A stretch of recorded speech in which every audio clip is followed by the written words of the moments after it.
This video is going to be on the anatomical position and some directional terminology as well.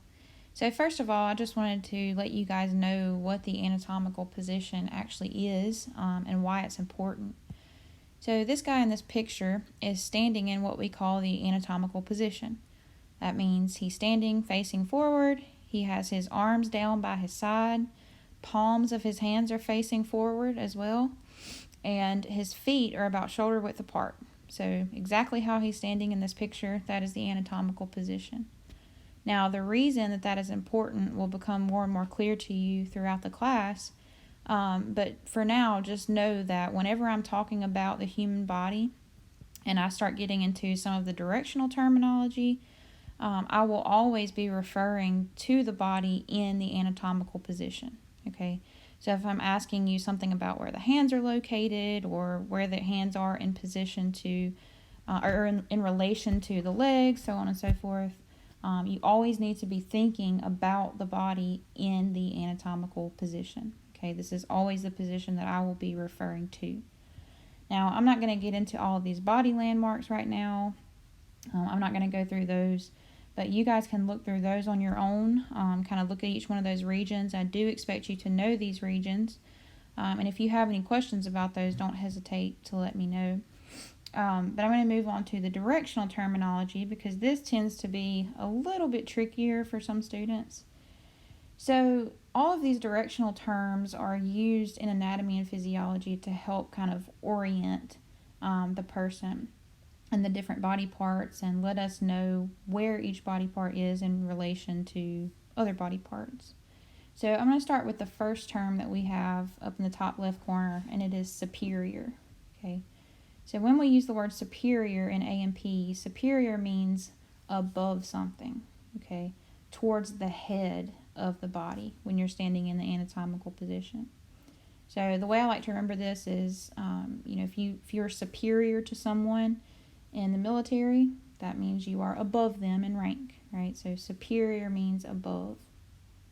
So an example of this in a sentence could be, the eyes are superior to the mouth. Your eyes are above your mouth when you look at them in the anatomical position, so that means they're superior to them. Okay? The next one is inferior, and inferior is just the opposite of superior. So inferior is going to mean below. So an example of this could be the chin is inferior to the nose, right? The chin is located below the nose, so it is inferior to it. Both of those are pretty straightforward. The next two, anterior and posterior. Now, you can also use ventral and dorsal, but I'll just go ahead and let you know that I will almost always use anterior and posterior when I get into these terms. So anterior, that word means towards the front of the body, okay, towards the front half of the body. Posterior means towards the back. Now, one way that I remember this is posterior. If you think about posting up on something, that means you're kind of leaning back on something. So posterior means towards the back.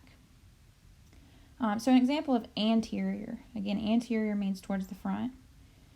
You could say that the eyes are anterior to the brain, right? The eyes sit in front of the brain. Let me think of another example. The sternum or the breastbone is anterior to the heart.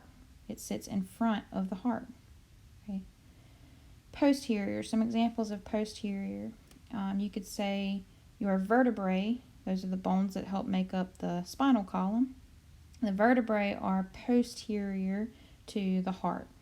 They sit behind the heart. Okay. So the vertebrae are posterior to the heart. All right, those two are also pretty straightforward. So let's get into the next two. Those are medial and lateral. Now, medial means towards the midline of the body. So if you were to draw a line straight down the middle of the body, in between the eyes, down the nose, right down the middle of the body, that's your midline. So medial means towards that line. Okay. So an example of medial would be the nose is medial to the eyes, or the nose is medial to the ears. It is found more towards the middle of the body. Lateral means away from the midline, okay, towards the outer sides of the body. So an example of that would be the ears are lateral to the nose. Okay, the ears are found more out towards the sides. If you're a football fan, you know that a lateral is where you kind of throw the ball out, the quarterback throws the ball out to the side. So lateral is towards the outer sides of the body. The next one, intermediate. This one is really only going to be used when you have two different regions to compare the region that you're looking at to. Okay, so what I mean by that is you could say that the eye is intermediate to the nose and the ear, which really just means it's in between those two areas, right? The eye is in between the nose and the ear, so it is intermediate to it. The next two, proximal and distal, these tend to be the two that give students the most trouble for some reason. But I always tell students, when you're looking at proximal and distal, these two terms will almost always be referring to a region on the arms or the legs of a person. Okay, so the appendages. So proximal means close to the origin of that body part. All right, so if you're looking at the arms, the point of origin of your arms, or the point of attachment of the arms, is the shoulder. Right, that is how your arm attaches to the rest of your body, is at the shoulder. So if something on the arm is proximal, that means it is closer to the shoulder. If you're looking at the leg, the point of attachment of the leg is at the hip, right? So if something on the leg is proximal, that means it's closer to the hip than the other region that you're talking about. Okay, so an example of proximal would be, if I'm talking about the arm, the elbow is proximal to the hand. Okay, my elbow is closer to my shoulder than my hand is, so it is proximal to it. Now distal is just the opposite. Distal means distant, further away from the point of attachment. Okay, so if I'm getting down to the leg, the foot is distal to the knee. Right, my foot is further away from my point of attachment, which is the hip, than my knee is. So my foot is further away from my hip than my knee is, which means it is distal to it.